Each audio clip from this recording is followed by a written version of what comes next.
health's a big thing to our family. I've always considered myself to be very healthy. My family, we all go to the gym together. My dad's just about 89. He goes to the gym 3 days a week. My normal day starts with half an hour of exercise, so push-ups, sit-ups, step-ups, stretching. I go to the gym just about every day. Karate, 2 to 3 days a week, that's 2-hour sessions. And I've always looked after my diet, my cholesterol, blood pressure, no salt, very little red meat. Well, I'll never forget the day. It was April 7th, 2012. It was the Easter break, and Saturday I went to the gym with my wife and was doing a boxing sort of class and just got this searing pain in my shoulder, and I think I knew immediately what it was. It was the right shoulder though, that threw me. I thought, I've torn it again. It was incredible pain, but then it spread right across. And I spent about 5 minutes in denial, but I've been to enough emergencies myself to know the signs and that I needed help, and I just couldn't believe it. We don't know what triggers heart attacks. We certainly don't know why someone like Commissioner Mullins, an otherwise absolutely healthy individual with excellent lifestyle choices, would go on to have a heart attack as he did. I had my hands up and all of a sudden searing pain in my right shoulder, and it was like a hot knife had been put in, and it was similar.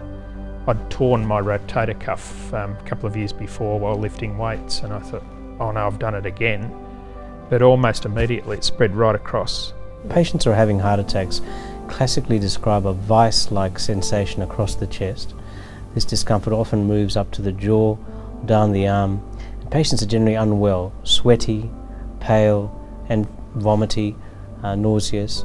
And those are the characteristic symptoms of a heart attack. I felt very nauseous. I thought I was going to throw up, so I left the room, just waved to my wife, and she didn't know what was going on. I had like 2 little voices, one going, no, I'll be fine. I actually went back in and hit the bag again, and I almost fell to the ground. It was just, the pain was incredible.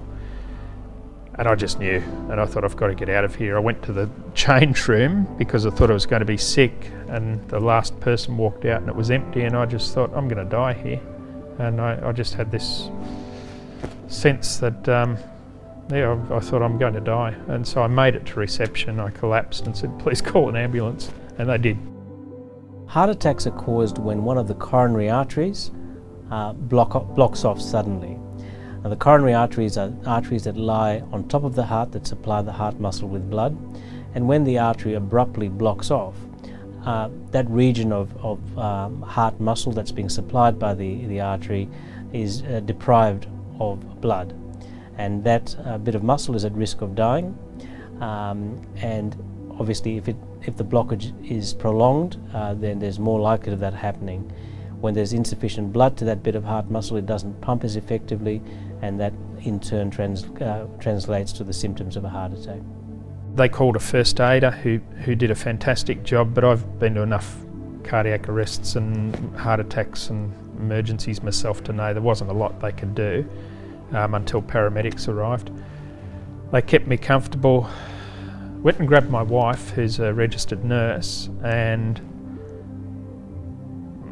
the way she looked at me, I thought, oh, sorry.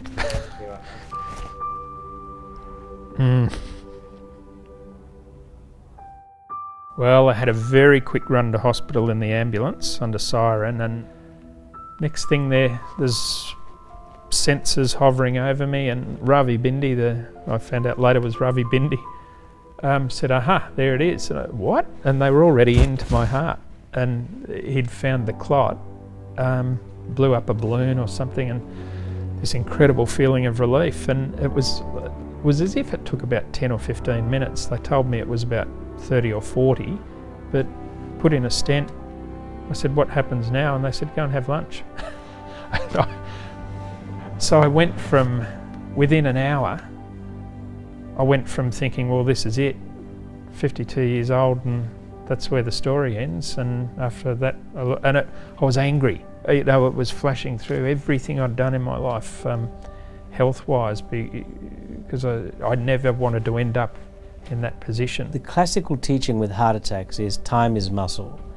The longer you wait, the more heart muscle dies, the more damage or residual damage you're left with after a heart attack. So the more damage you have, the more disability you'll have.